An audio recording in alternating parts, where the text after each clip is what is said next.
And we're live.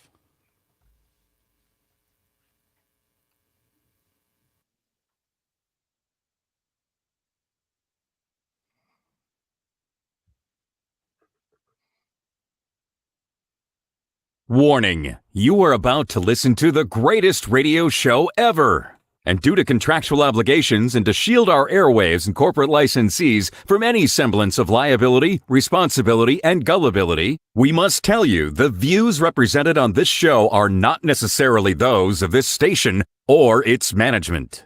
This radio show contains differing points of view on current political topics, and due to the nature of its contents, it should be heard by everyone. Thank you for listening. 3, 2, 1. Now live from the Devil Radio Studios in Madison, Wisconsin, where the political party is just beginning. Welcome to the Devil's Advocate Show. Friends proving it's never personal, only politics. Please allow me to introduce myself. Here is your host, Mike Crute. Welcome to the Devil's Advocates Radio Show, a snowy Halloween edition. How you doing, little buddy? Hey, looking kind of spooky. happy Halloween to you. Nate, working the board, our fair audience. Happy Halloween to us all. Don't get scared. Devil's Advocates. You know, this is like our day, is it not, Tom? Every day is our day, Crudy. Aren't they all? Greatest show ever. Hope so. We got some fine guests. We've got Gemini, trash talker, tweeter extraordinaire, our buddy Scot Ross, joining me here in the Solidarity Realty 92.7 WMDX studios. Little while from now, like 20 minutes, right, Dom? About 4:30, bottom of the hour, as the radio people like to say. And then our buddy Egberto. He's coming back. Egberto Willies coming back at 5:30. Man, you hooked him up for the first time. He's a cool cat. We look forward to catching up with him again. We will speak with Egberto in the Happier Happy Hour Halloween edition. Dom, it's going to be a big show. But I had big plans. I had relevant shows to bring later in this month, or more specifically, the month of November. And I was scheming, Dom. I was putting together a little travel plan to go to Miami for the GOP debate. And then perhaps even Hialeah for Donald Trump's little counter GOP debate. Whatever that thing is going to be. That's a week from Wednesday on November 8th. They're doing their third debate, a third Trumpless debate. And I thought, they were in Milwaukee. We didn't bother. You know, we did our fine bar show, Dom, down at the Robicoin. But we didn't bother going to the Pfizer Forum. And we certainly didn't bother with the second one out at the, Reagan Library. Well, this one, Miami, one of my favorite destinations, Dom. So I started scheming very recently that I might take a little trip to Miami. And I looked at the airfare, very affordable relative to airfare. Currently, under a couple $100. I'm like, I can afford that. Wow, for a flight next week, that's super cheap. It is. You want to go to Miami? For no particular reason, because, Dom, here's the bad news. My credentialing has been denied. Oh, what? At least they were responsive. This is an NBC News event. You know, maybe if it was MSNBC News, Dom, I'd have made the cut. But NBC regrets to inform me I will not be at attendance at the debate. Here's what they wrote. Hi, Mike. Unfortunately, given the extremely limited capacity, we're unable to accommodate your credential request at this time. We'll be in touch if that changes ahead of November 8th. Thank you for understanding. I don't understand. Look, limited space, Crudy. I'm a little bit shorter than you are. Maybe I should apply and see if they'll let me squeeze in. I feel like we're being conspired against, Tom. Do you recall when the DNC conspired to keep me out of the spin room at the Des Moines debate? You didn't go to that one with me, but I went all the way to Des Moines, Iowa in the winter. Yeah, when and was I went that? there. Was that for the 2016 or 2015? Winter of 2016, Dom. That's when I met Bernie Sanders staffers and his strategy team, Longabaugh and and who was the Tad Devine? Met those guys. Saw Donna Brazil. You know where I went, Tom? Because I was not allowed in the spin room. I mean, I got armbarred out of the spin room. Making I was films and allowed- influencing people everywhere you go, Michael. There were still 5 candidates at that time. I think it was O'Malley. Maybe Jim Webb had dropped out. But it was what? O'Malley and Bernie Sanders and Hillary Clinton and I forget the other spare. But another non-winner, because of course Hillary won. But Debbie Wasserman Schultz, who came to Milwaukee, and we didn't have a great experience with her, Dom. Or at least I didn't.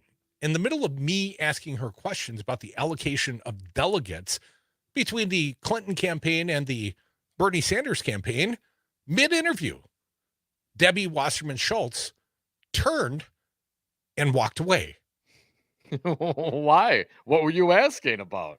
I was asking about the allocation of delegates in New Hampshire between Bernie Sanders and Hillary Clinton. And she, ironically, the DNC chairperson, was also, Dom, the chairperson of the Hillary Clinton campaign. Yeah. Which I felt a little conflicted seeing the circumstances. But, no one thought Bernie was a serious candidate, except guys like you and I, because we'd seen Bernie in Madison at the Alliant Energy Center in July of 2015. He was like a rock star dude. The place was We packed. knew that Bernie had juice, and Bernie did have juice. And anyways, Dom, I was not permitted. In fact, I was armbarred out of the DNC spin room at the very next debate, Des Moines, Iowa.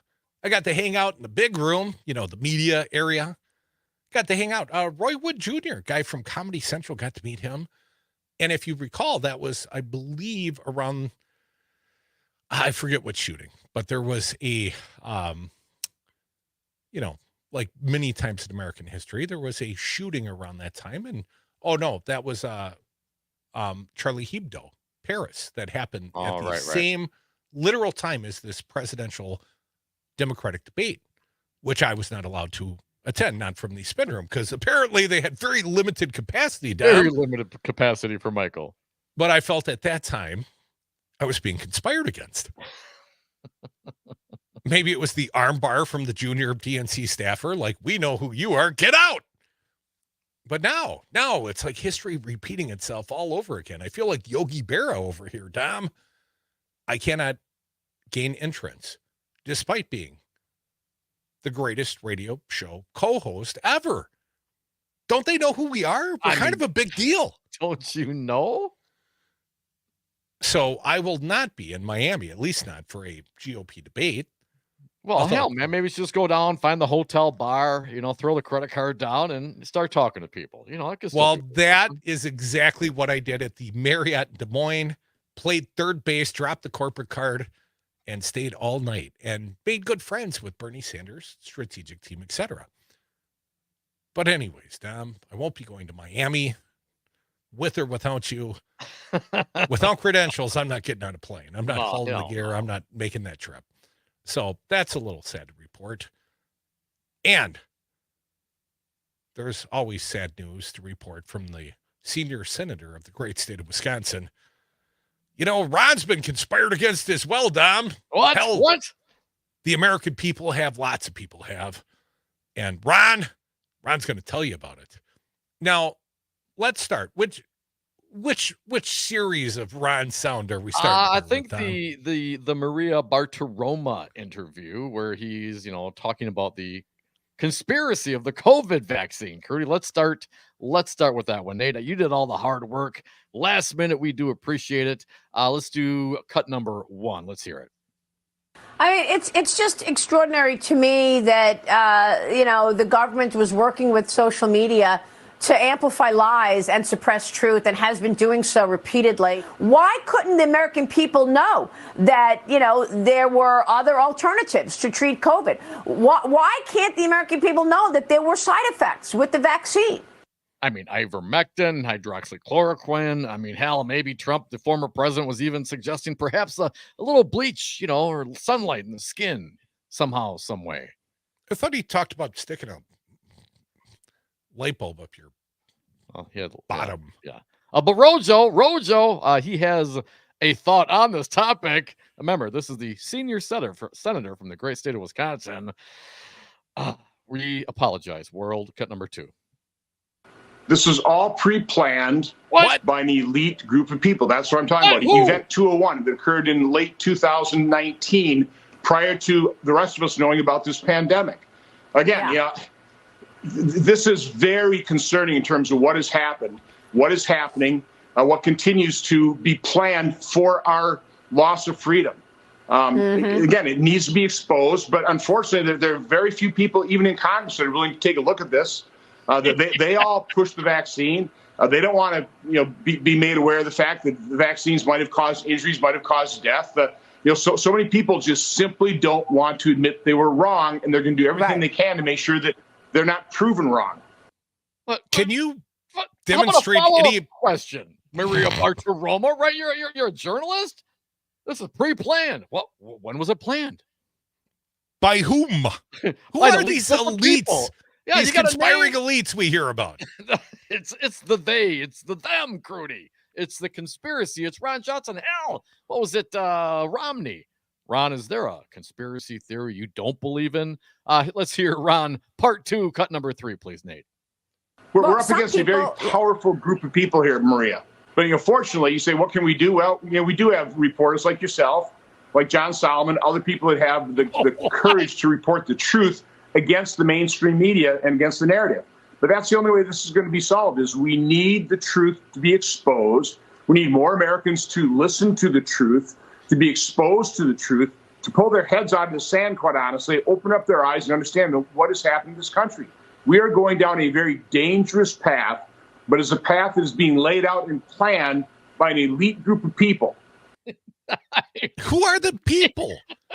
They're elite. They're very powerful people, Crute. They're elite and powerful. Wait, George Soros. He didn't say it, but you got to assume. I don't know, man. I mean, for real. If this guy is a senator, he was chair of the Senate Homeland Security Committee, right? His gag.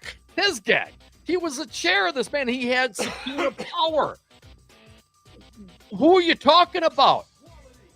You can't just talk in general. Oh, the American people need to know the truth about this elite group of powerful people. Great idea, Ron. I'm with you, brother. Who are they? Let's bring them to light. They're powerful. It's a conspiracy. That's what it is. Wrapped in a riddle, shrouded in an enigma, propagated by U.S. Senator Ron Johnson, the senior senator from the great state of Wisconsin. You're listening to the Devil's Advocates radio show. More of us and a little more Ron. I'm sorry to say, on the other side.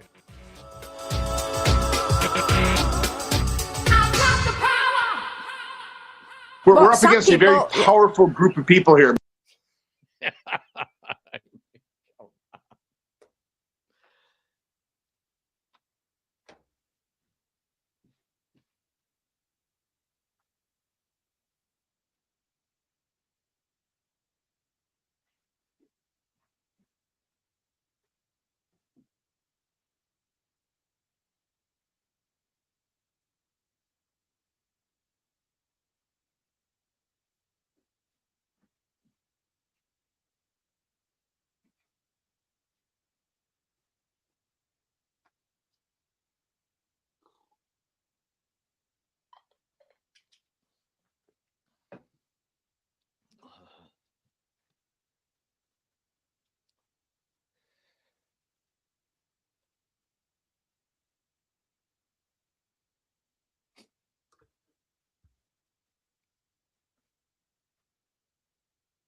The Devil's Advocates, political commentary from the back of the class.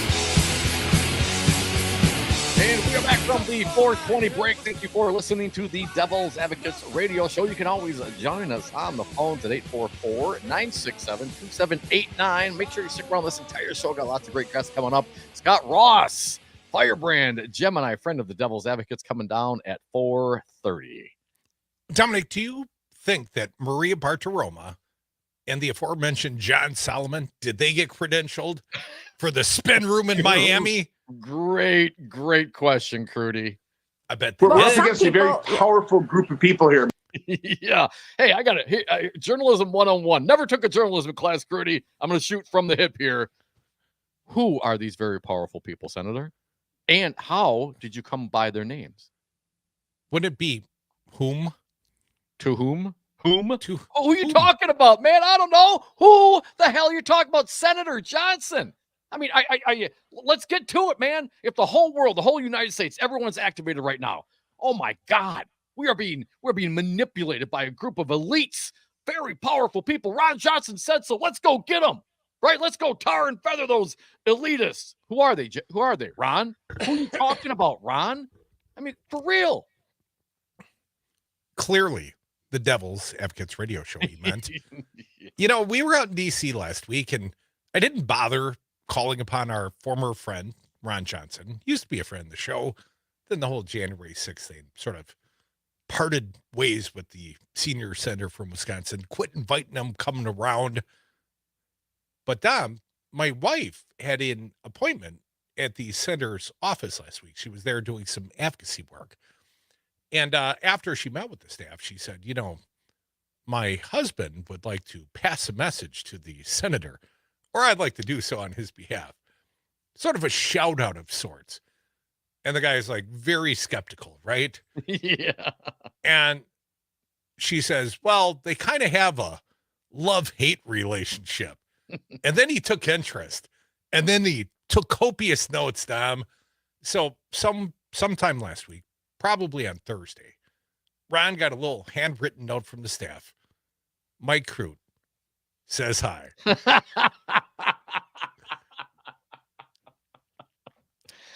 Oh, the one finger salute. Well done, Crudy. Way to respect your elders. I must infer that was the tone of the message. Oh, Dom. okay. Not having been there precisely, just taking Mrs. Crudy's word for it. Anyways, Devil's Advocates radio show. Oh, hate to admit, Ron's got more embarrassing action. Ron Johnson today, the FDI director. He's a very bold, very powerful elite man, right? Christopher Wray. He certainly is. Well, Ron's taking him to task for partisanship, right? He's a pure partisan, this guy, this Republican appointee, lifelong Republican, purely partisan. These FBI agents, you know, going after all these criminals who apparently happen to be, a lot of them happen to be Republican. It seems very, very partisan to the senator, who's very concerned about the groups of powerful elite people. So we can maybe, you know, understand where the senator's coming from in this regard. Well, we're perhaps not powerful or elite enough to hang out with Ron or attend a GOP spin room. Yeah. But let's hear what the U.S. Senator from the great state of Wisconsin, let's hear him representing you, the fine people of the state of Wisconsin. Represent the hell out of you folks. I don't have the number, but let's play the first cut. Ron Johnson questioning Christopher Wray, the head of the FBI. So I see an FBI every day that conducts themselves with integrity and professionalism and selflessness and rigor. And I do not accept the characterization of our performance in this particular case. That is not how I characterized it. I'm talking about partisanship at the top Mr. Chairman? with some specific partisan actors. I said the vast majority of the 38,000 are people of integrity. And the idea that I, as a Republican appointee and a lifelong Republican, am biased in the way that you are describing makes absolutely no sense. I'm happy to read you chapter and verse of all the reasons why that credibility has been destroyed. Oh, the rhino accusation from the senator. Wow. Chapter and verse. Again, Ron, please lay it on me, brother. You got chapter and verse of what? Christopher Wray? Is he part of the deep state, dude? Is he one of the elite, powerful people? I mean, you got what? If you've ever had a case of pot calling kettle black, this might be it. Let me lay out the evidence why your credibility is somewhat lacking, Senator. I can go case and verse for you. 844-967-3776. 2789. Why don't we have Ron come round anymore? Yeah, it's weird. I don't know why we wouldn't want to, amplify that guy even more than we do. But the mocking is justified, I think, right? And there's there's lots of stuff out there for Ron. We could do more, but that one we actually started today. Scot Ross, he's coming at 4:30. He retweeted that one out yesterday, talking about the very powerful people with the Bartaroma. So, if you want to follow Scot Ross, check him out. He'll be coming up next. 844-967-2789. Let's get some callers in before Scott joins us. Bill from Oconomowoc, you're up. Happy Halloween, Bill. What do you got for us? Hey, Bill. Hey, I was having a happy Halloween till you brought up Ron Johnson. Yeah, you're welcome. You actually you built a fire under me, and I got his phone number in my little fat hand here, and he's going to be getting a call when I hang up. His office is. And my message is going to be resign and stop defending domestic terrorism. Because that's what he's doing. He's defending domestic terrorism. He knows his jacket's already caught in the roller, and it's pulling him closer and closer to the roller. So he's going to try something that he thinks intelligent, going after the FBI. That's like Al Capone going after Elliot Ness. It isn't going to work, Al, and it's not going to work, Ron. Neither one. That's not going to happen. You go after the sheriff. The sheriff's already got you. The sheriff's already got you. It's just a matter of time that you try on a different suit. You're such a corrupt politician. If you think America's that ignorant, Ron, you're living in a real reality that we can't even comprehend. Thanks, guys, for Hey, Bill, if you get a hold of this, sir. the Ron Johnson office or a staffer there, tell them the Devil's Advocate say hi. Yeah, thanks, Bill. Let's squeeze in Jeannie from Eau Claire. Welcome, Jeannie. What do you got? Hey, Jeannie. Oh, man, I watched that guy, and he reminded me of Trump, where he got that, when he was indicted, and he had that ugly look on his face, and Ron Johnson had his head down, and his eyes were just glaring at. That's his petulant look. And the other one, I thought, why, you ugly son of a gun. I did have to call his office, and then I had to call 2 times because his answering machine wasn't working, but I left him a nasty message, that son of a gun. What an embarrassment to the state of Wisconsin. That guy should be locked up and throw away the key. Anyway, that's my 2 cents worth, guys. Thank you for taking my call. Jeannie, I would describe that as resting conspiracy face. You just have to be open to the truth, Jeannie, as Ron Johnson will tell you. But a follow-up question from the Foxy News. How about, who are the elites? When did this conspiracy start? It was pre-planned. By whom and what dates, and what was the plan? And how did you find out about it? And why don't you, put it up and for everyone to share instead of just talking in generalities? So many questions I have for the good senator. Maybe we should have him back on, Crute. Sometimes you've got to infer the conspiracy, Dom. Come back with us. It's a conspiracy, I tell you. They're keeping down the Devil's Advocates, trying to keep down the greatest radio show ever. We won't let them. We got a fine guest joining us right now. He's in the hizzy. He's Scot Ross, Gemini, flamethrower, friend of the Devil's Advocates. Used to say that about Ron. Not so much anymore.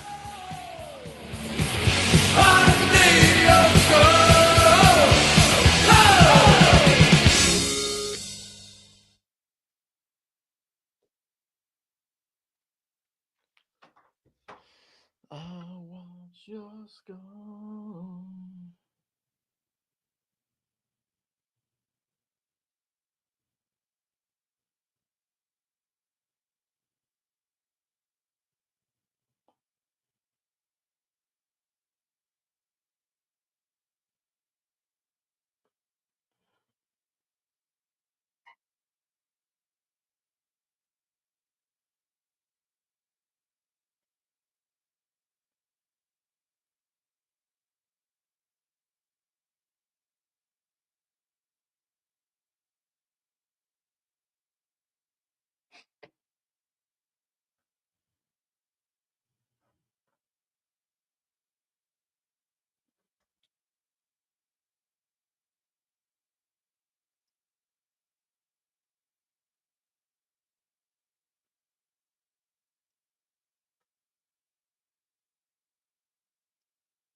Can we test some audio levels quick? Hello. Hey, how are you? How's that sound? You're sounding all right. Just talk a little bit more. I will continue to talk. When I was in Longworth one time going between the, underneath, I see somebody way up in front of me, and I keep looking at who is it too? It's just he and I are the only two, and it's the Hammer. Who's the Hammer? Tom DeLay. Oh, no kidding. Yeah. Yep. And I was like, so I was like, I'm going to get that guy. Walks. Hi there. I'm like, hi, sir. Levels I all saw look good. John Fetterman the day before just walking around. He was sitting on the Capitol grounds on a bar on a bench. And I'm like, oh, first.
Charged, never convicted.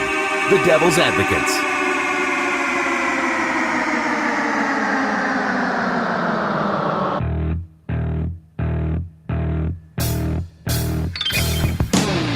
Welcome back to the Devil's Advocates radio show, the Halloween edition. A little snowy. Nothing sticking here in Madison. I hear around the state we got measurable depths. But I got a fine guest. He's joined me here in the Madison Solidarity Realty's WMDX studio. He's our friend, flamethrower Scot Ross. How you doing, Scott? Hey, I am doing great. Great. Good to hear from you both. I feel like this is the calm before the storm. Ooh, you ready to let it fire? Such high expectations, Scott. Well, it's Halloween and ghosts are mean. Scot Ross, we started our conversation today with U.S. Senator Ron Johnson. Rojo, as he's often known. Wisconsin's pride. We saw you had retweeted him in an interview with the Foxy Business News, Maria Bartiromo, and he's claiming there are elites out there conspiring against apparently the American people, want to damage us, want to stick us with a vaccine that control us, take away our freedoms. They're very powerful people, Scott. And even Dominic, who didn't go to J school exactly, or you did go to college, right, Dom? No, Yes. didn't go through the journalism program. Even Dom had the wherewithal to say, what about a follow-up question? Like, who are these people? And why would they conspire against us? Scott, any theories? Well, I think Ron Johnson, Maria Bartiromo, whose show I was on one time, is a favorite of Ron Johnson's. And what happened to her? I mean, well, they used to refer to her, she was the money bunny on CNBC and then went to Fox. And like everybody who goes to Fox, was either in the process of losing her mind or lost her mind there, the Johnny Bravos of lunatic broadcasting, they fit the suit, so they get the gig. And she's been, that's Ron's go-to Fox person. Like, he's on her show all of the time. And I guess it's because he delivers the goods and she shuts up so that he can deliver those insane goods. And like you say, he really delivered some doozies the other day. Well, it wasn't just the other day. It's also recent Hill testimony. He's grilling the FBI director about his partisanship. This Trump appointee of lifelong Republican lineage. And, Christopher Wray had to push back a little bit, put up his own resume. And Ron is convinced that he will convince Christopher Wray with enough evidence of what a partisan he is. And I'm thinking, when did Ron Johnson start offering evidence of anything? I mean, this is the thing. Like, I think that shows in a sense. I mean, we sort of laugh about like how my words, again, not evident wackadoo that the Republican Party has gotten under. I under use Trump. stronger words than that, so I'm glad you clarified. Those are Scott Ross's. Ross's. Tone it down. So I mean, it just shows how nuts the party has gotten under Ron Johnson because, or I'm sorry, under Donald Trump, because of the fact that we can take somebody, like you say, a lifelong Republican appointed by a Republican president who is accused of being a partisan Democrat. I know. I know it. And again, it comes back. Best.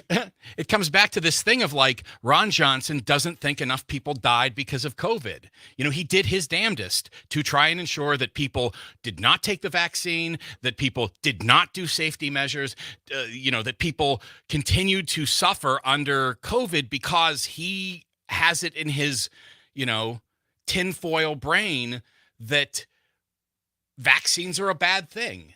That protecting yourself is a bad thing, that anything that exists anything bad that exists is caused by Democrats, and any amelioration to that can only be done by Republicans.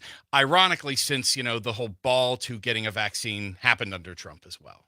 Folks, you're listening to the Devil's Advocate's got a fine guest here in the Madison studios with me. He is Scot Ross, flamethrower, Jim and I, friend of ours. Scott, I was mentioning off air, I was just in D.C. last week, and as happenstance would happen, they elected a new Speaker of the House. And I want to get your opinion because I didn't know who this guy was, this Mike Johnson. I know Ron Johnson, but I never heard of Mike Johnson. So what can you tell us about the new Speaker, in your opinion? And let's not tone it down. Well, first of all, I want to applaud you, Crute, because Democrats are saying, like, listen, we need to get a Speaker who is utterly a lunatic, whose policies will drive Democrats to run to the polls this coming election. And they couldn't get somebody nutty enough. And so they sent Crute out there, and you must have worked, as you do, work the Republican side of the It was a conspiracy of elites out there, Scott. You got together with Matt Gaetz and Boebert, and, I don't want to talk. I did bump into Boebert. You don't have to share anything about that. Let's keep the situation, in hand. And we will, but again, you got a Speaker elected. Congratulations, and a lunatic that is. And the thing about Ron Johnson is that he started his career by working for this organization called Alliance Defending Freedom. And I know them because when I worked for the late Attorney General Peg Lautenschlager, we were fighting with them back in 2005 because they were so, that any acknowledgement or understanding or acceptance of gay people by the state of Wisconsin government, they were going to sue over. And that was what we were fighting with them back then, continued to fight with them, when I was at One Wisconsin Now, just the constant barrage of lawsuits, again, trying to, deny gay and lesbian people their basic freedoms. That's now expanded, of course, to trans people, as that's the only thing that, is talked about in terms of anything related to education policy. Let's make sure we ban books that might make trans people feel like humans. That seems to be the Republican, the Republican way these days. And Johnson embodies it. He worked for that group. Then I guess he got elected to the state legislature, maybe. I don't know. But he's been in Congress for a couple terms. But basically, like, he wasn't known well enough to be, to have made enough enemies that he was able to get through with a unanimous vote. Every single Wisconsin Republican in the House voted for him, except Van Orden, because he was on vacation. I'm not sure if he would describe it as vacation. But let me tell you one more quick DC story. The audience already heard this one, but Scott, you're new to today's show. My wife got to meet with Van Orden's staff. 10:30 in the morning last Thursday. Guess what they offered her? Offered her booze. Cold beer. Yep. I had a friend who was out there lobbying. He said 9:30 that Van Orden yelled at the staff because that gentleman from Wisconsin had not been offered a beverage. He was back by Thursday, because my wife saw the boss's suitcase in the congressional office, and she said, "You think I pack heavy?" This guy had like a steamer trunk he took to the Middle East. Oh, he'd had to have like 17 of those vests he wears. So, You know, Folks, you're listening to the Devil's Advocates radio show. That's our pal, Scot Ross. Always love talking to Ross, and I love the Twitter feed, man, at Ross Across WI. But okay, stay on the speaker thing, though. I mean, obviously, the super very religious thing, and this is something that I am addressing over and over and over again. Now, this is like an extreme, like the Earth is 6,000 years old kind of a thing, like Jesus rode the dinosaurs kind of a thing. Now, how does this play into? Because he did. How does this play into government, Matt? From your perspective, I mean, we know what they're fighting against: anti-gay, anti-trans. We understand that part of it. But do you think, and especially now with obviously a war raging in Israel and Gaza right now, that this is part of his life story, that his worldview is shaped by the Bible? He said, "If you want to know me, read the Bible." I'm thinking, Scott, which part? Yeah, no, I mean, I think that there was an amusing post going around about a guy who was saying, that he is he's upset that the Bible is discriminated against him because of like 12 times it mentions that one of the sins is being left-handed, which is apparently true. The thing about them, that our House Republicans supporting this guy is that he really, really has done some incredibly extreme things. I mean, he said that he argued in an op-ed that states should be able to criminalize gay sex, whatever that is. And I I think that the members of the press corps here in this great state of Wisconsin, should be asking the House members who voted for this cat whether or not they have engaged in sodomy of any kind. That's a pretty broad definition, sodomy. Exactly. And so, like, again, they're voting for, this guy. I mean, this is a guy who, wrote a paper on how we could get rid of, Medicare and Social Security, how he could slash those benefits. Obviously, on the issue of abortion, he is like, the furthest. I think I think he thinks, I'm not even going to say it. I'm not going to even say what I think he thinks, but he's just, the most extreme kind of person that you could possibly have. And this is huge for Democrats because the fact that they have put this guy in there to lead their policy is bad for the country. But I think it will be good for Democrats in terms of flushing the House Republicans out of office. Well, I've often said bad for the country, great for talk radio. Yeah. Like Scot Ross.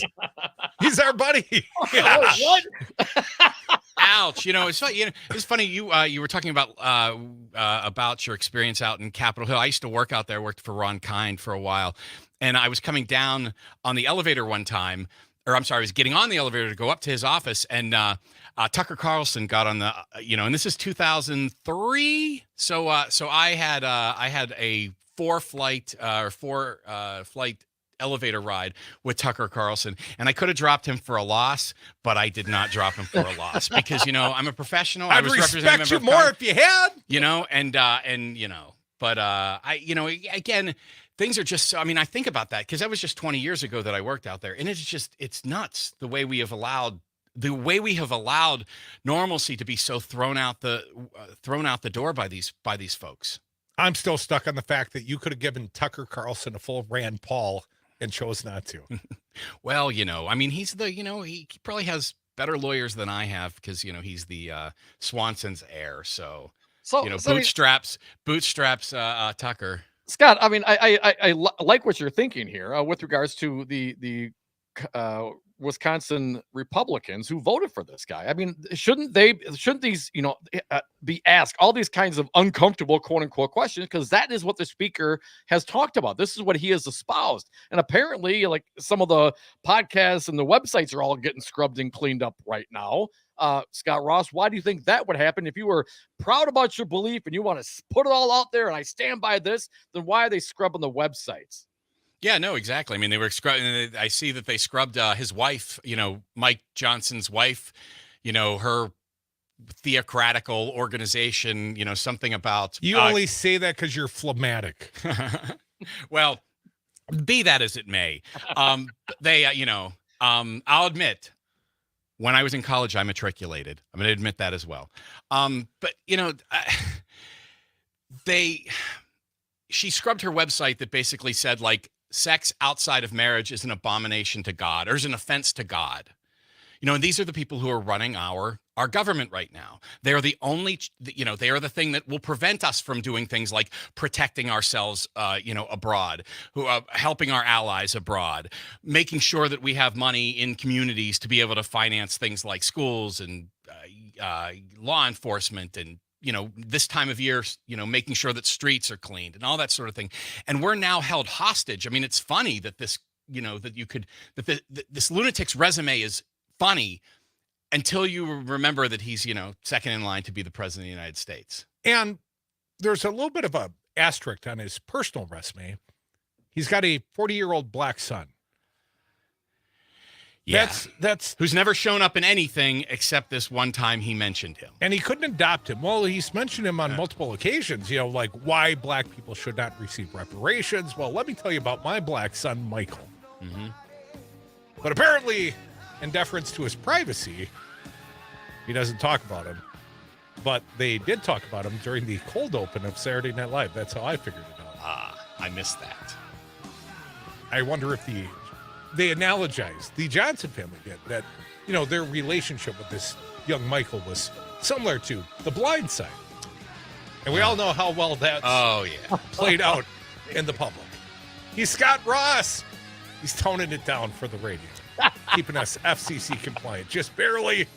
Come back on the other side. No promises, except more Firebrand Scot Ross. And perhaps you as well, 844-967-2789. Running with the Devils Halloween style.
The Devil's Advocates know how to kick ass and chew bubblegum, and we're all out of bubblegum.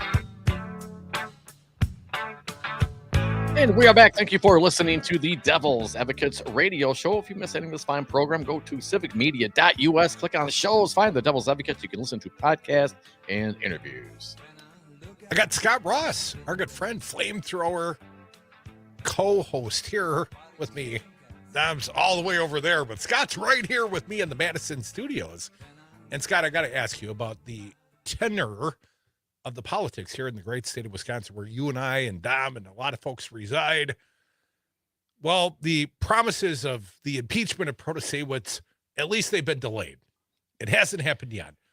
But about 2-3 weeks from now, I believe there's going to be oral arguments on the redistricting case. And I got to think Robin Vos is going to be a nervous man. Do you think they will seek their pound of flesh after the ruling? Yeah, I mean, I honestly was shocked that he backed down. I wouldn't say shocked, because there's not a lot of public sentiment for impeaching a Supreme Court justice. That's what I said, man. He wasn't going to do it. He wasn't going to do it. I knew he wasn't going to do it. He didn't do it because a guy like that talking all that moxie, the Dems stepped up. I mean, the Democratic Party raised a bunch of money. They blasted. Everyone called. I mean, that was never going to happen. But I said it. But anyway, you were shocked. Why were you shocked, Scot Ross? I was shocked because the way the maps are so rigged, that Voss needed 49 votes plus his own in a caucus that, in the most gerrymandered, in the country. And Voss is doing these things. I mean, I don't know if you guys follow Voss's Twitter, Rep Voss, which at Rep Voss you can follow, in part because I sued him when he tried to block organizations and myself from being able to see his Twitter feed, and we prevailed in court. And unfortunately, it cost taxpayers $200,000 that Robin Voss has not paid them. But that's just a drop in the bucket to all the legal stuff that he got us in. But other people's money, Scot Ross. I mean, aren't these the fiscal conservatives? That's what they claim. But then what would they do with Gableman? Hell, I settled with the state. That was all Wisconsin taxpayer dollars. Exactly. And so, Voss, I thought that he would plow forward because I do think that the ruling would be nuclear for him, because again, this is a guy, I think he's a year, maybe he's around my age or a little year or two older. I'm like mid-50s. This guy, everybody says he's the longest serving speaker, that he's on his way out. He nearly got primaried out the last election cycle, and so I thought that he's like, if you're the old guy in the room, you've been here longer than anybody else, like, do you really want to spend your time? Like, he's able to do a lot of the stuff he wants to do because he doesn't have to worry about getting, he can lose 13 votes and still be able to do the stuff he wants. He can learn, how many people does he need to keep a hold of being the speaker? And so I just assumed he would push forward, because if you're that old and you're at the end of your rope, do you really want to spend your time having to convince lunatics like Janelle Branchen and Shay, or whatever his name, Sortwell. That's Dom's buddy. The child abuser and the and then any of those, what's right, Dittrich over, the one who tells you how you should rule your family, and she has a kid. I don't think that's precisely how it's pronounced, but yeah, I appreciate your pronunciation. I'm sorry, Dittrich. Yeah, no, I get you. But again, why would you put yourself in a position? I assumed that Robin Voss would not want to put himself in a position where he actually has to negotiate with his own lunatic caucus. And so that's why I was literally shocked that he didn't move forward with it. We'll see what happens after this, after the whatever ruling comes down. I hope it's the first of a lot of rulings to restore sanity to public policy here in the state of Wisconsin, because I think there's a whole lot of unconstitutional things that have been going on. I'm waiting to see what happens with voting rights. All the different voting things that we fought for that, were chucked. Wisconsin's one of the worst states for access to the polls, and that's because of policies that were passed by Scott Walker and the Republican-controlled legislature. I want to see a lot of that taken. I would like to see revisited about the lame duck power grabs that happened. That remember when Scott Walker signed stuff that he used for 8 years and then signed restrictions on that for both the governor's office and for the attorney general's office? This is just, let's get going. Well, and Scot Ross, it was today, Molly Beck over the Milwaukee Journal-Sentinel reporting Tony Evers is suing the GOP lawmakers over blocking UW system pay raises and conservation projects. It seems like at least now and recently the governor has been holding his own and pushing back. How would you rate how the governor is handling the Republicans in the state of Wisconsin right now, Scott? I think, I think he's using the power of the pulpit, and he's bully pulpit, and I think he's using the powers that he has to be able to push back against these lunatics. We never see how important it is, that your vote matters. The fact that the governor is there to be able to veto what these people would do, which is basically undo democracy in the state of Wisconsin, on a whole host of issues. And I would like to see, I see no need to pull punches. I'd like to see everybody who's an elected Democrat being more aggressive about talking about what's at stake in these elections, what's at stake with the policies. And some people are doing a great job, and I think some people are falling a little short. We need a unified front to go in against what is the biggest threat. It is an existential threat to our existence, by what's going on right now. There are people, these bullies are targeting, trans kids. They're not, Rick Essenberg and the Wisconsin Institute for Law and Liberty, it's like they're not going to be satisfied until they bully every trans kid into some sort of, self-harm, and, now that there is sanity back on the Supreme Court. There is that opportunity because again, the Republicans had a 15-year rubber stamp, and I know because I got into One Wisconsin Now just as they took over the court in 2008. Right. You know, and it has been nonstop. And you know, you think about like the stuff that Voss was, you know, going after Janet about because she used the word rigged to describe maps that under every circumstance you know is rigged.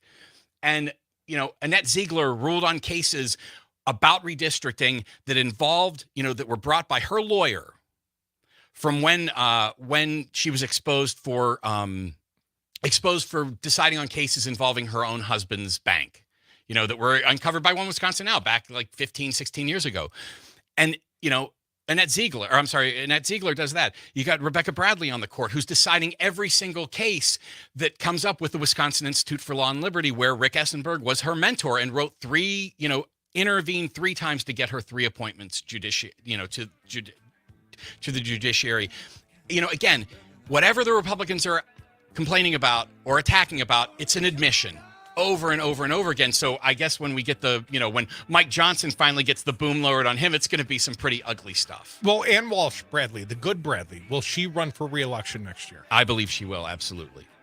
And then there's another Republican appointee, or I believe it would be Ziegler's term. No, Bad Bradley. Bad Bradley on 26, Ziegler in 27. So progressives could have 6 of the 7 justices by 2027. Oh yeah. From your lips to God's ears. If you believe in such a creature. Thank you, Scot Ross. Come back. The happy hour, the holiday Halloween edition. More Devils. Thanks, Scott.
Warning, you are about to listen to the greatest radio show ever.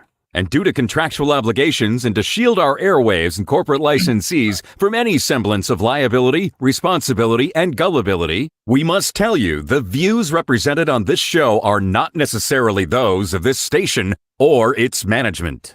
This radio show contains differing points of view on current political topics, and due to the nature of its contents, it should be heard by everyone. Thank you for listening. 3, 2, 1. Now live from the Devil Radio Studios in Madison, Wisconsin, where the political party is just beginning. Welcome to the Devil's Advocate Show. Friends proving it's never personal, only politics. Please allow me to introduce myself. Here is your host, Mike Crute. Welcome back to the Devil's Advocates Radio Show, the Halloween edition. Little snowy, but glorious here in Madison. Happier happy hour. Ready for it, Dom? Absolutely, Crudy. I love the happy hour. It's my favorite time of the day. Well, it's always great when our buddy Scot Ross comes around. I appreciate you doing so, sir. Had a nice chat with Scott. Can't wait, man, for the year that is to come. We are a year out from the presidential election. and perhaps elections that could recast every legislative district in the state of Wisconsin. But of course, we'd have to have a favorable court ruling. Those oral arguments, as mentioned before a couple times, Dom, begin on November 21st. Let's just say I have high expectations. Do I? Well, beyond that, 3 weeks from today, oral arguments. I mean, this has been such a long time coming, Crudy. You know what I mean? I remember we were back when they were doing the maps 10 years ago. Well, more than 10 years ago now, but it was already, it was like, what? And all the stories that came out and how they were doing them and how biased they were, how politically, biased they were. It seems like we've been talking about this since we've been doing this radio show, man. And finally, we're going to have hopefully some redress on this. You know where I was 9 years ago today, Dom? Where? I know this from the Facebook memories. Yeah, the memories, yeah. I was hanging out with Joe Zapecki on the Burke bus, the Mary Burke bus. Wow. And Joe reminded me, I spoke with our pal Joe Zapecki Communications. He was Mary Burke, then the gubernatorial candidate on the Democratic side. He was her comms director. And they rented a bus, Dom. And I got on the bus, and we did like a rolling interview with the candidate. And then Joe and I talked, and Joe was the bus driver. Technically, Joe drove the bus. Like, literally. And then we got to our final destination, and Joe said, "Get off the bus." And I said, "I don't know where I am." And what I hadn't realized is it was a complete circular loop. We were back at the start point. So when, like we're beside, like on the side of the building we started at, but when I'm on the bus, I'm get all turned around, fully immersed in my bus activities. Yes. I didn't pay attention to, where we got on or got off the bus. But anyways, that was 9 years ago today. And a year from now-ish, Election Day, Dom. Election Day on the federal level, on the state level. A lot of stuff could happen. Hell, even the county executive level in my county, Dane County, Joe Parisi is going to resign to create a full ballot situation for the county executive in Dane County. Special election, all that kind of stuff, Dom. Maybe there'll be good turnout here in Dane County. I sure do hope so. I fully expect that there will be. Michael, as mentioned, though, a year ago, would we have seen ourselves where we're at now? And then, then fast forward a year from now, what do you think is going to happen? And I've been consistent. I don't think Trump's going to be on that ballot, man. What do you think? I think that the tenor of politics has changed here in the state of Wisconsin and nationwide. And what changed that was the U.S. Supreme Court's Dobbs decision. And I think that we have, and Joe actually pointed a couple of things out to me. You're looking for tells a year out, right? At least I am. I'm always looking for tells. I'm looking for tea leaves to read. Well, look to Kentucky. Kentucky has a gubernatorial race going on, off-year election for Kentucky. Well, Andy Beshear, the Democratic governor of Kentucky, will he hold serve? Will Mississippi, which hasn't had a Democratic governor since like Dixiecrat days, think pre-New Deal, think pre-Lyndon Baines Johnson, that could be a very close race. And if the Democrat outperforms, maybe doesn't win, because they might not quite be ready for a Democrat in Mississippi quite yet. But if it's within, like, let's say 5 points, that'd be a good sign. And then finally, the Virginia legislative races. If the Republicans don't take the third chamber, because right now it's a Republican governor, it's a Republican, I forget if it's the upper or the lower chamber. I think they hold the Senate, the Republicans do, and the House of Commons, I believe they call it in Virginia, currently in Democratic control. If that continues to be the case after these elections, then I would say it's going to be a good year for the Democrats next year. And I think it will be, Dom. I think the tenor of the politics has changed. Women have not had their reproductive rights reinstalled. Have they? Did I miss something? I mean, I know Planned Parenthood might be performing abortions again in limited scope here in the state of Wisconsin, but women didn't get their rights back. We got a Speaker of the House trying to take us back to the 1690s. I mean, these Republicans, they're going to extremes against what the popular opinion of the electorate is. Well, that's not new. You know what I mean? What's the last policy the Republicans put forth that the majority tax cuts? Everybody loves a tax cut. Yeah, I mean, okay. Tell me they got something else to offer, Don. Well, tax cuts. That's all they have, and sometimes it's good, and most of the times it's bad. It's one thing if you cut taxes and then have a corresponding, increase in revenue, because isn't that what the tax cuts are supposed to do, right? They're going to cut the taxes, and that's going to make more revenue if you believe what they sell you. But it depends on when they're selling it. If Reagan's selling it or Bush is selling it, okay, so they got tax cuts, and hell, everyone likes a tax cut. That's why we have the national debt where we have it right now, because of literally the tax cuts within my lifetime. So besides that, what policies do the Republicans have that the majority of people in this country support? Strong and wrong. I'm just but I guess my point is, I think this isn't a whole new scenario. This is more of the same, and they've gotten more violent. I mean, Donald Trump gave permission for all the wackadoodles to come out and crap all over the Capitol. I mean, that hasn't gone away. And then there's still, as of today, headlines about people getting arrested for threatening the Fulton County Sheriff and Fani Willis down in Georgia. I mean, these things are still happening. The violent side of it, the rhetoric, the Donald Trump stuff. That's the tenor I'm concerned about. The fact that Republicans don't want women to have abortions is consistent throughout Republicanism over the last 30 years, as far as I can tell. So the difference to me is the violence, the rhetoric, the Trumpiness, the mega. That's the difference. Well, Republicans have wanted to ban abortions, perhaps since the Roe ruling in 1973, Dom, but now they have successfully done that. And there are many states that are putting out, 6-week abortion bans? State of Wisconsin, depending on who you believe, there might be a complete ban on abortions. Now, there's a Dane County judge that says that's not the case.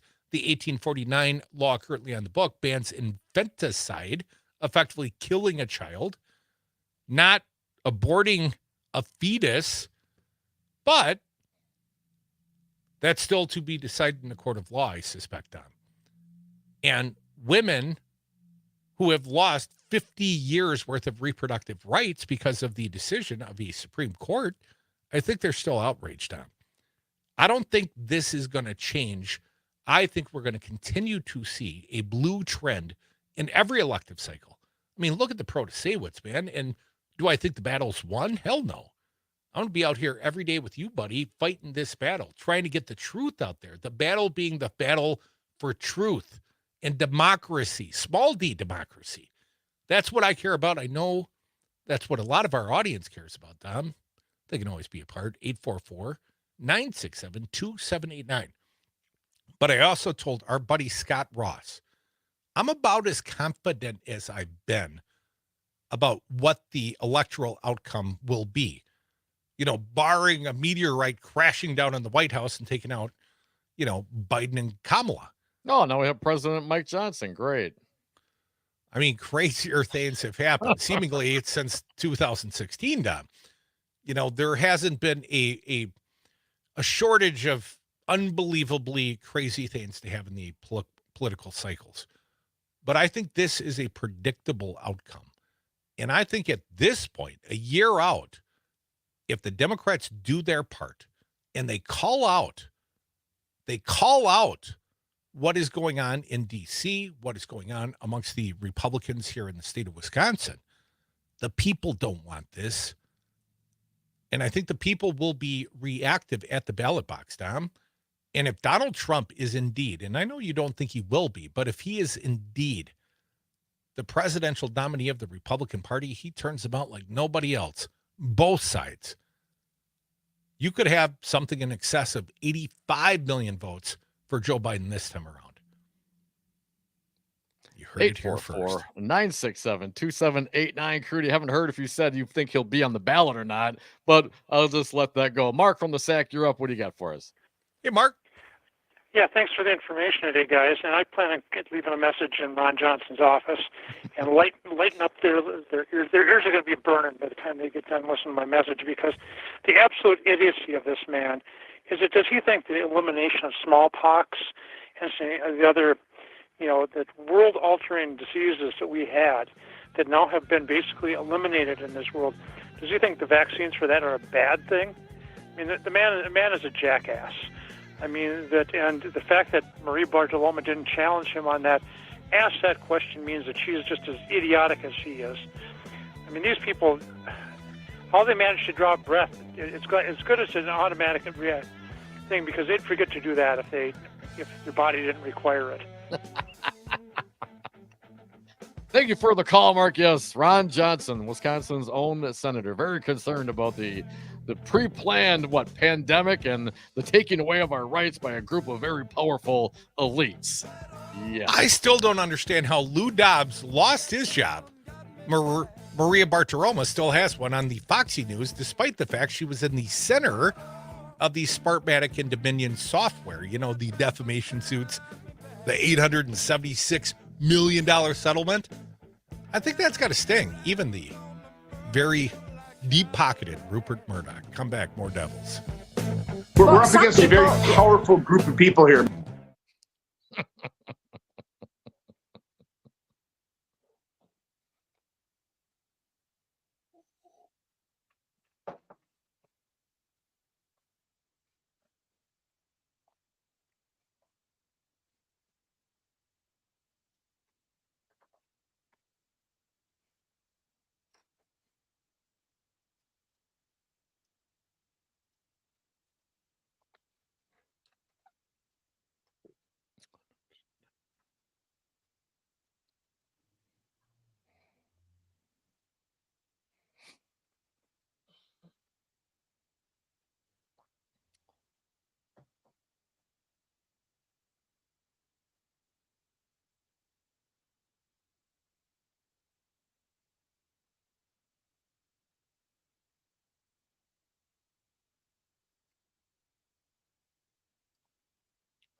You're listening to the radio show your mother warned you about, The Devil's Advocates.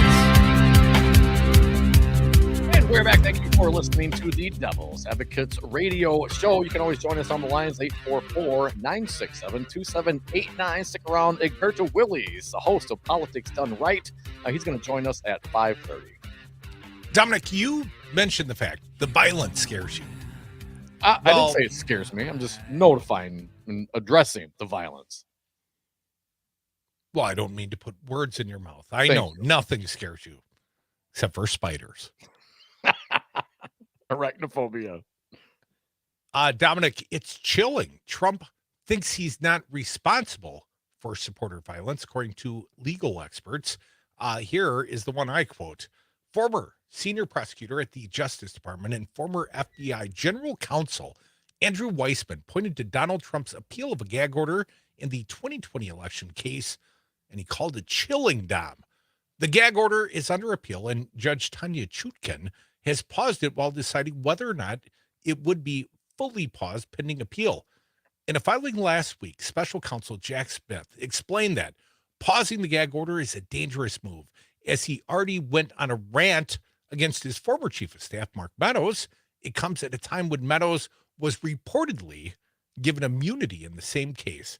And Weissman said that the thing he finds the most horrifying in the case is that Trump's lawyers made for why the gag order should not remain in place. Here's their explanation, Dom, and here's Weissman's thoughts. I think it is a question of Donald Trump's own continued words and words where he has seen consequences of those words. That is the reason you're seeing Judge Chutkin and Judge Ingaran take action, Weissman said, because, as they said, they're concerned about the targeting of individuals. He recalled Chutkin's case, saying that there is fear that jurors, court staff, prosecutors, and either other judges are in danger as a result of MAGA violence. And that's why Weissman thinks Chutkin is reacting the way she is. Here's a quote. I think that Judge Chutkin used those words, as you noted, Nicole, to point out why her order was not unduly vague, meaning that it is important for whoever is subject to an order to know what it specifies, because you want to make sure in connection with the First Amendment that you know what's prohibited and what isn't prohibited. And she gave very clear examples in her order saying that is what you could do, that is what you couldn't do, and pointed out that in her view, Donald Trump was aware of that and knew exactly what her order specified. And Dom, I feel quite confident she will have to figure out a way to enforce it, because he's not going to honor the gag orders. No, of course not. A little bit more. Never mind. Less important.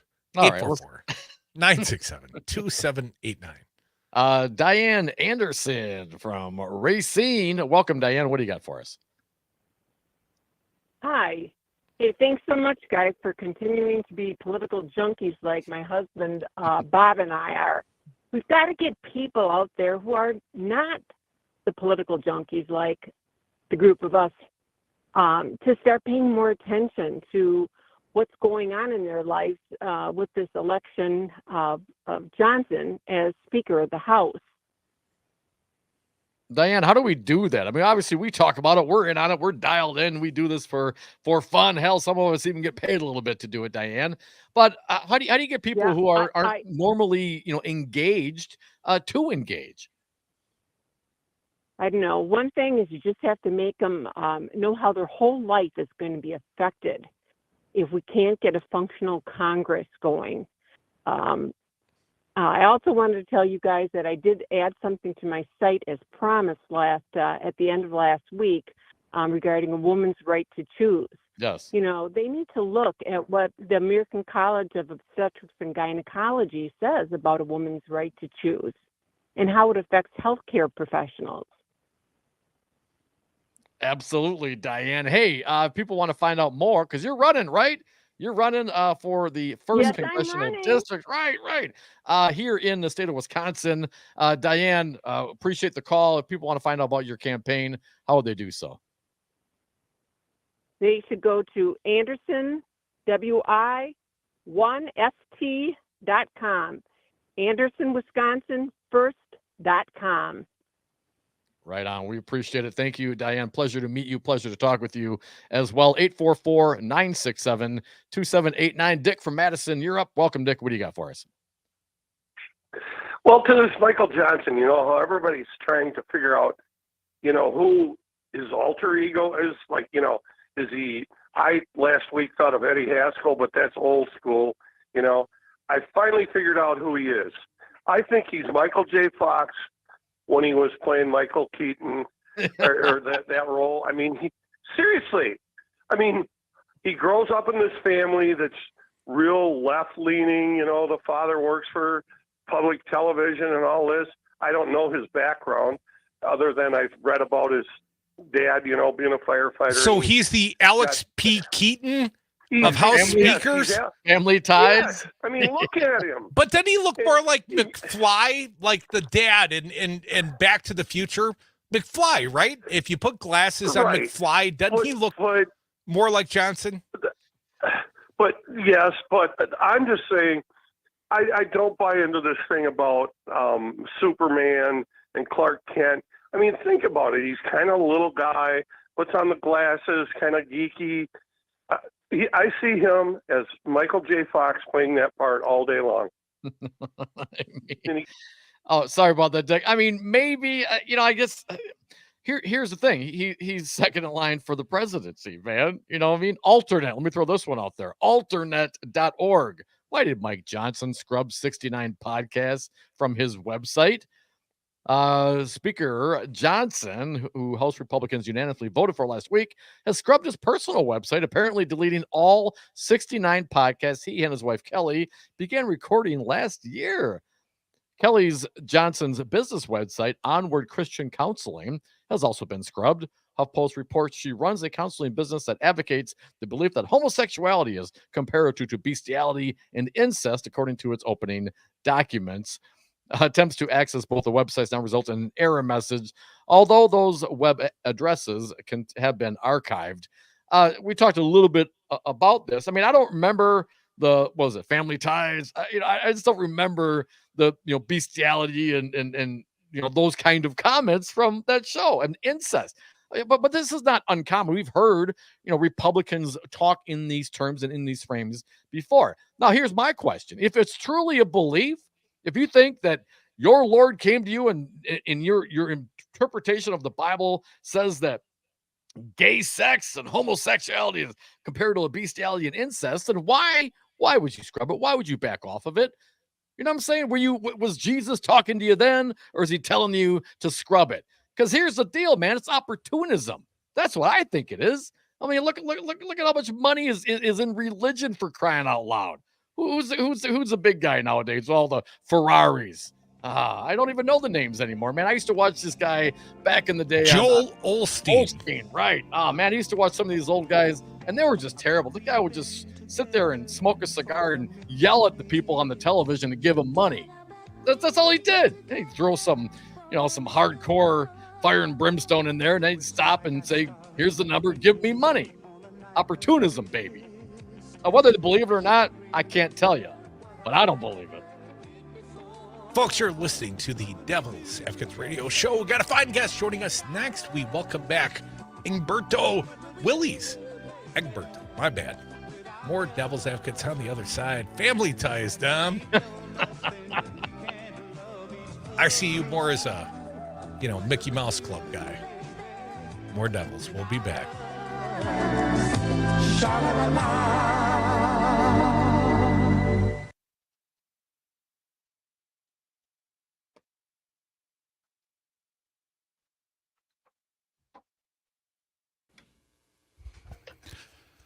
Egberto, hello. Can you hear me there? Yes, I can. Can you hear me clearly? I can. Thank you again for coming on. This is producer Nate. Yeah, we really appreciate you coming on. I'm not too loud for you coming through there? No, it's perfect, Nathan. It's my honor. I love you guys. I mean, you guys are really, you really make politics fun. Well, we love having you on. Here, we're on a break at the moment. We'll be coming back at 34:20. So we've got a couple minutes here, and then we'll be going until 49:20 exactly. Perfect. So, and I'll be given sort of time cues throughout the segment there.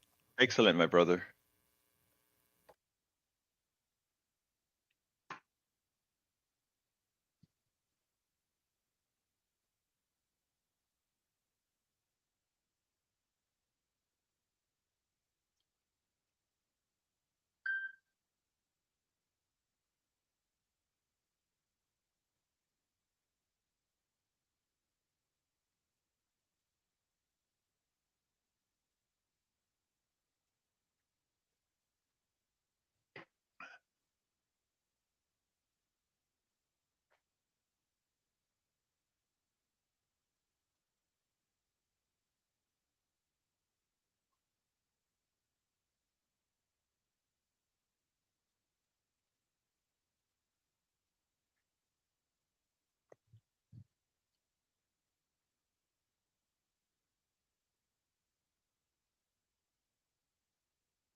The Devil's Advocates, radio for the 99%.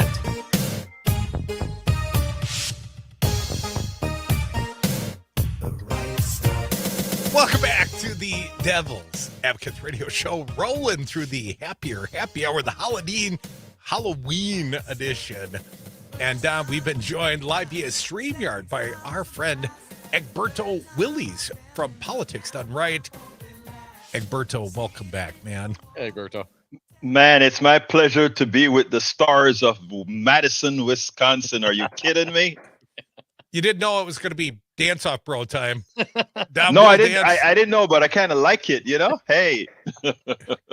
That's how we solve our problems here. We do dance-offs. Dance-offs, Egberto, welcome back. Got to ask you, it's been nearly a week, but you heard first impressions, at least for us, of the new Speaker of the House, MAGA Mike Johnson. What's your thoughts? Wow. I tell you what, the first thing that I thought of is what everybody is saying. Hey, he's no better than Jim Jordan, but my God, he looks good. And I don't know about you guys. I don't go around admiring guys, right? But I saw this guy talk, and he speaks measuredly, and he has an air of authority. This Louisiana guy, I'm sorry, he looks cool. I mean, he's terrible, but I think we better be careful with the way we just kind of throw him, thinking that folks are going to look at him as this crazy MAGA guy, because he is a perfect instantiation of moving MAGA forward. Because again, he looks respectable. He sounds respectable. When think about how he started. He started by saying, I'm going to work with Akeem Jeffries, even though we don't agree. I'm going to sit down and talk to the brother. Hey, I kind of believed him. I mean, he's lying. Don't get me wrong now. But I'm like, this guy sounds good. So those of us who are progressive, be careful. This guy has the pedigree. Oh, he's straight out of Central Casting, Egberto, and maybe that flies until someone asks him, hey, is the Earth 6,000 years old? You know, is homosexuality the same as bestiality and incest? I mean, shouldn't he be peppered constantly with these kinds of questions based on, you know, the public, the websites that he's been scrubbing? And similarly, all the Republicans that voted for him, Egberto, shouldn't they all have to answer some of these very basic questions? Of course. But you know what? Everybody's not like you, Dom or Crute. Come on, man. Everybody aren't like you guys, and everybody aren't listening to you guys. The people that are out there, you know, you hear, you listen to This Week, or you listen to Meet the Press, or you listen to Face the Nation, or all these things. They actually treat him even better than they treated Donald Trump. They treat him like he actually makes sense, right? They treat him like there's some sort of intellect coming out of there, and people have a tendency to believe that. And one of the problems I think we as progressives have is we think we can say how bad he is, and everybody will understand after we give them the itemized list of how bad he is. And then we leave it there, and we think everybody's going to go to the voting booth and remember that we gave them the list. What the guys on the right know is they repeat something over and over and over and over again, and it becomes a part of the ethos, right? So, I mean, look, the guy's horrendous. The guy's a nut job.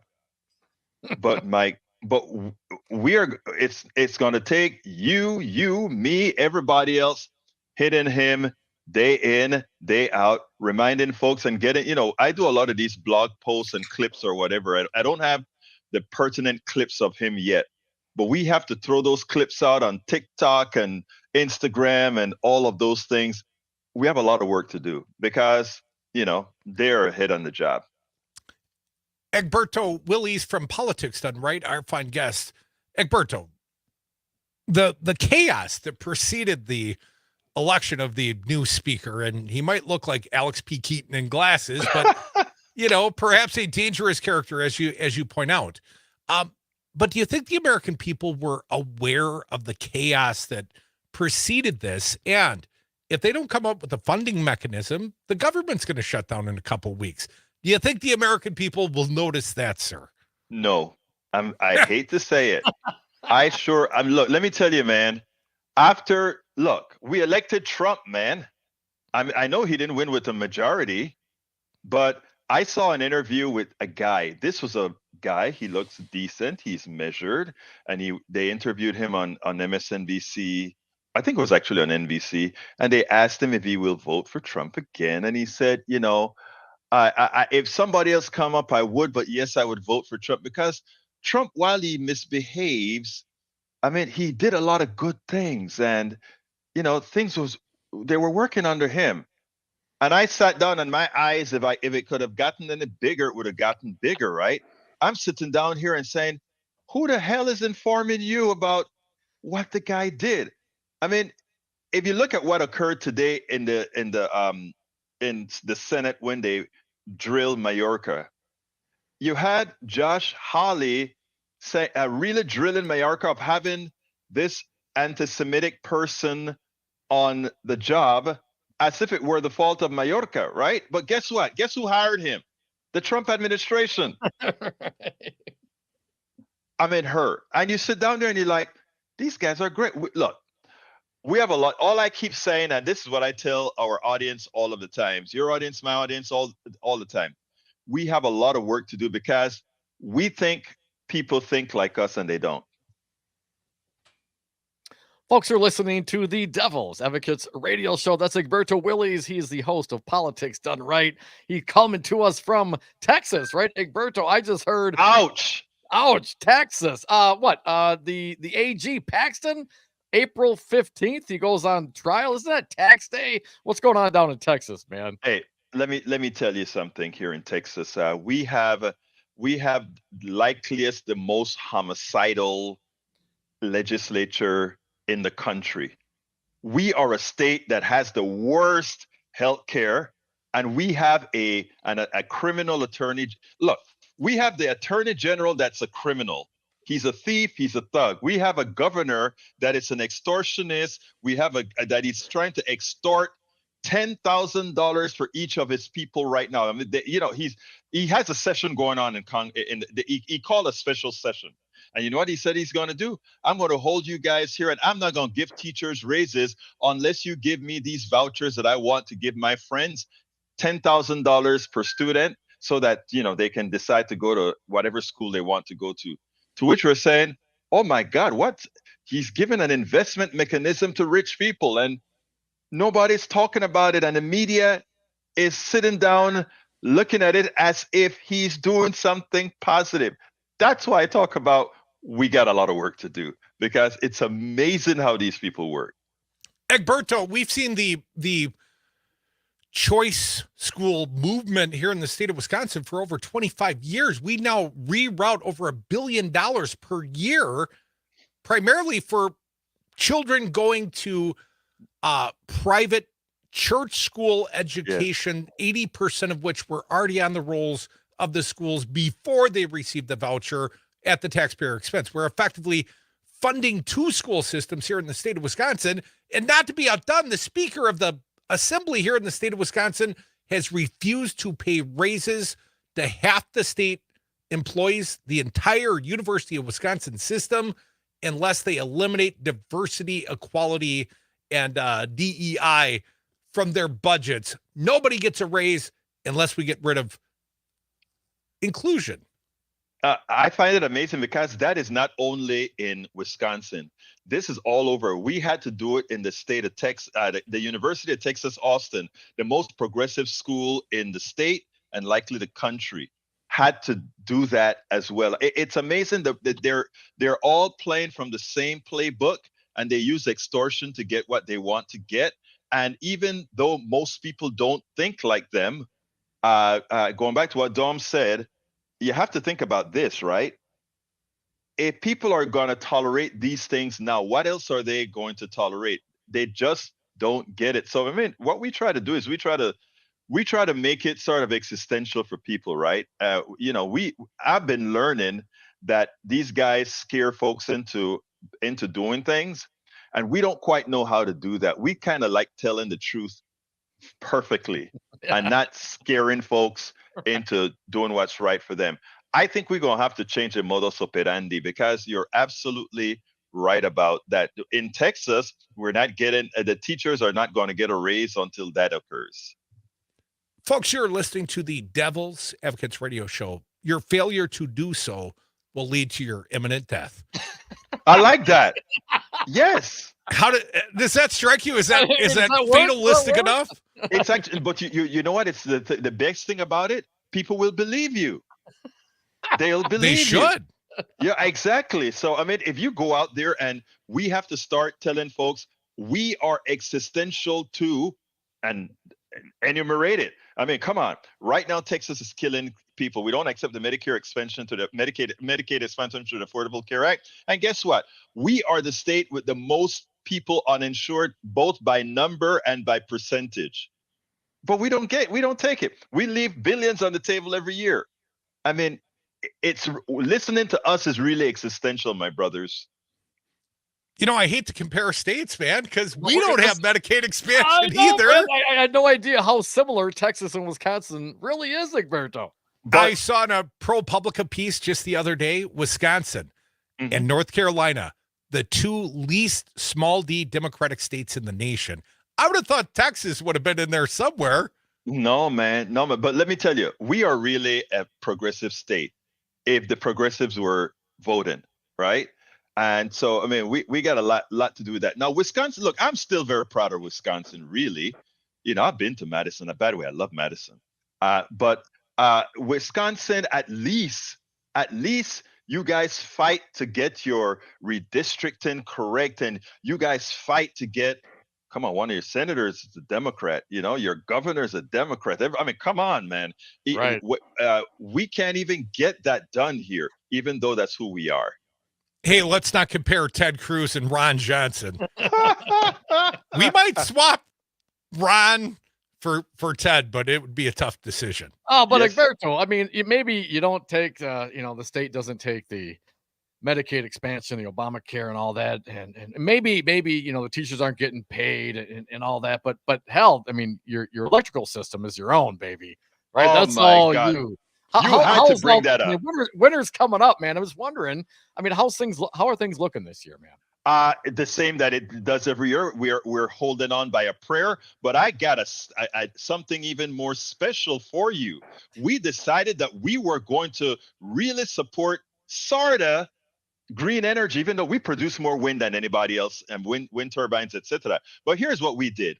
We said, to solve the problem, we are going to invest in generators so that what occurred when we froze to death doesn't occur again. Guess what we said, though? The only thing we're going to fund are gas turbines. That's the only form of electricity. In other words, if you decide to build a solar farm, to build a dam, to do whatever, green or not, the only thing we're going to support, it has to be burning fossil fuels as the back-end store of our electrical grid. Well, we do have you there. My understanding, there will be, right now, we've got about 15 gigawatts in the state of Wisconsin.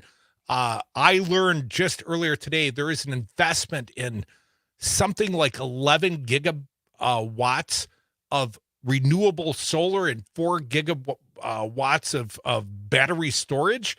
And these things are in the queue. These things are going to happen. The investment dollars are there. That's going to create 20,000 jobs in the state of Wisconsin to bring these things online. So at least we got a better power infrastructure, question mark? You got us beat, okay? Right. You got us beat. Hey, you better be able to turn on the heat in the state of Wisconsin, man, because winter's about to set in here. We got snow on Halloween. I bet that's not happening in Houston. Not in Houston, but in Dallas, maybe. Thank you so much, Egberto Willies from Politics Done Right. How can people find your podcast, your show? PoliticsDoneRight.com. PoliticsDoneRight.com. Visit us and you can get everything that you want. Thank you so kindly for having been with you guys. Yeah, thank you. Egberto, don't be a stranger. We'll have you back to Madison, but maybe in the spring, sir. Yes, sir. Peace. Come back. More Devil's Advocates. One last segment for your contribution. Dial us up right now. 844-967-2789. We got the right stuff.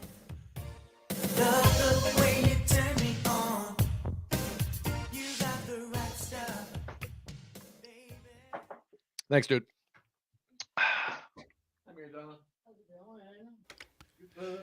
Egberto, thank you so much for joining us here today. Thank you so kindly. Great being with you. Great being with you guys, man. Yeah, of course. Have a great rest of your day. You too. Peace. Bye. Oh, it's insane. It's way more than I had when I got here. It's at moments in time I looked outside and I'm like, that's a fucking blizzard. I got a text from Stephanie. She said there was thunder snow. That's always a fun, Yep, Midwestern tradition. Where are you going? I'm just 5:49. I'm just Okay. I was like, you got another segment, brother. No, I'm out like this shit. Maybe Yeah. Don's gonna wrap it up for me. Just hit it. I quit.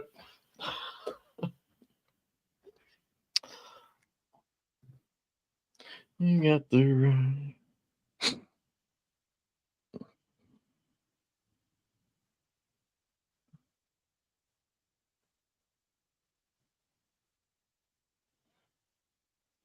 You might have picked this up a little bit. All right, knock yourself out. Did I turn that off correctly? You did. Yeah, it was fine. The Devil's Advocates. Sausage making never looked so good. And we are back. Thank you for listening to the Devil's Advocates radio show, our last segment of the day. If you got something to say, hit us up right now at 844-967-2789. Stick around. The Maggie Dawn Show coming up next. Dominic, want to thank our most recent guest, a fine one, Egberto Willies from Politics Done Right. You know, we do it just a little better here in Wisconsin. Slightly. Than Texas? I mean, barely. Slightly. Wow, We are the Mississippi of the North. I know, man. I had no idea. I mean, Egberto starts talking about all the shenanigans the Republicans are pulling down there. I'm like, wait a minute. That sounds very familiar to me. Here's the difference between Ted Cruz and Ron Johnson. When Ron heads off to Cancun, he flies private. We're up against a very powerful group of people here. 844-967-2789. Rico from Rock County. Happy Halloween, fella. Hey, Rico. Hey, happy Halloween, guys. What do you think of our pal Egberto suggesting we should be scaring you? Boo! To scare you, Rico? Yeah, you scared me to death, guys. But hey, I have to say, I don't know what it's been, about the month of October and the Devil's Advocate. There's something different about this whole month here. You guys have taken this show to a whole new level. I feel, some of the finest broadcasting you guys have ever done. So whatever you're doing or whatever you've been doing, don't change a thing. We banned CJ for the month of October. Oh, I forgot about that. Yeah. Oh, no, it's November tomorrow. Yeah, oh, no. But it's still Don't pumpkin change a spice thing. season somewhere. Is that your implication? A Octoberless month? No, CJ has enhanced and somehow raised the greatest radio product to new extraterrestrial heights, Rico? Yeah, if we could just figure a way to get rid of Ron, is there a conspiracy you don't believe in, Johnson? That would be the best thing we could do. Unfortunately, fella, he's not even on the ballot for 4 more years. 5, I guess. There's other ways. You know what I mean? No, I don't. We can recall him. I mean, there's not a conspiracy theory that Ron Johnson doesn't believe in, right? Here, say, hey, Ron. There's a bunch of elite, powerful people that are planning to recall you. You should go check it out, man. Investigate. I mean, just give Ron. He'll chase his tail because obviously the man knows he's got the insights, man. He's got the down low. Ron Johnson has all the answers. It's the elite cabal of powerful people that was all pre-planned, man. It's more information's come to light, man. He's like the Big Lebowski of senators. Dominic, I mentioned during the commercial break prior, had some trick-or-treaters come by. Only they brought the treats for me. Remember that day I asked for cookies on the air? Still working. Two nice tell folks. me radio doesn't work, man. Two nice folks, Emma and Tim, came up to the, well, I guess they were at the Solidarity Realty Studios, at least at the door thereof. I didn't actually sneak them in the studios, but I did go out and greet them, and they gave me a 10 of Danish butter cookies. Oh, yummy. And the Pure Lines with the dark chocolate. Oh, man, those are great. You don't even like coffee, man. You don't deserve those. Diabetes in a box, baby. Come on, you just got to dip them in your coffee, Crute. That's what they're for. They're so yummy. Can I put them in my Diet Dew? That'll work. That Diet Dew? You still drink that, man? Come on. Man, I haven't cracked this one. I've only had 2 today. In D.C. when you couldn't get any Diet Dew and only a couple of shots of Captain Morgan. Or was there a lot of Captain there? I had to go looking for Captain. Like you got to go to college town to find some Captain. All right, but I mean, they got coffee in D.C., man. I don't drink that so stuff. good. Why not, man? You did so good not drinking that green, nasty Diet Dew, man. You got over the hump, man. Like 48 hours is the number. You got like 4 days. Of no Diet Dew. Worst 4 days of my life. Dom, I got a little event this Saturday night. I think I mentioned it yesterday, but just in case you weren't listening, I'll be at a fundraiser in Walworth County on Saturday night doing their 1-year gala 2023, 1 year till the election. If you know what I'm saying, Dom, this Saturday night in Delavan, I'll be there, and there'll be some other fine political sorts. They include Sarah Godlewski, Melissa Agard, and Greta Neubauer. She's your minority leader. So we've got both the Senate and Assembly minority leader and the Secretary of State. And Crute, newly plumped from these Halloween cookies. Thank you, Tim and Emma. We haven't had her on the show in a while, right? The Senate leader. I'm sorry, the Assembly Melissa minority leader. It's been a month or so. Greta Neubauer. That has been far too long. We have not had her since she was elected minority leader of the Assembly. And you're going to be there on Saturday, man. So, you make be nice. I'll spread the love. I'll spread the love. Yeah, all right. I also would like to acknowledge she's newly engaged. Love is in the air, apparently, this fall. Dom, the minority leader, getting married, apparently. She put it on her social medias. So congrats to her. We'll have to bring her on the show and congratulate her and then grill her about what's the plan. What is the plan? Apparently, we need to get mean. Not mean. We need to scare people. Well, scare people. Let's see if Joel's tricking or treating today from Walworth County. Joel, you could come down to the big gala, the Dim Gala on Saturday night. Hope to see you there. Welcome to the show. Hey, Joel.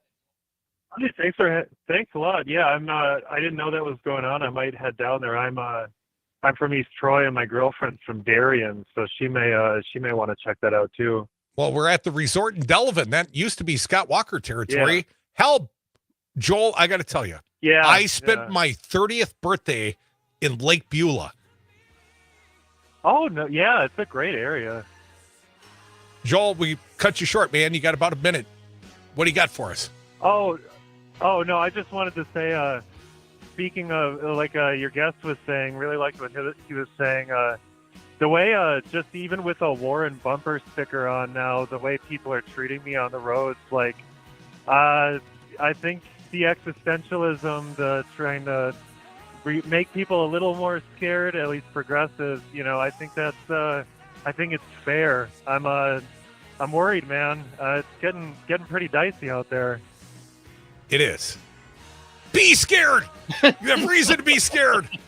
But if you listen to the devil's advocates, at least you'll be entertained, hopefully. And informed. Thank you. Egberto Willies and Scot Ross, our two fine guests today. Stick around. The Maggie Dawn Show is next. And then the Busted Pencils. Educated educators talking education right here on the Civic Media Network. Keep it locked. Happy Halloween. See you tomorrow.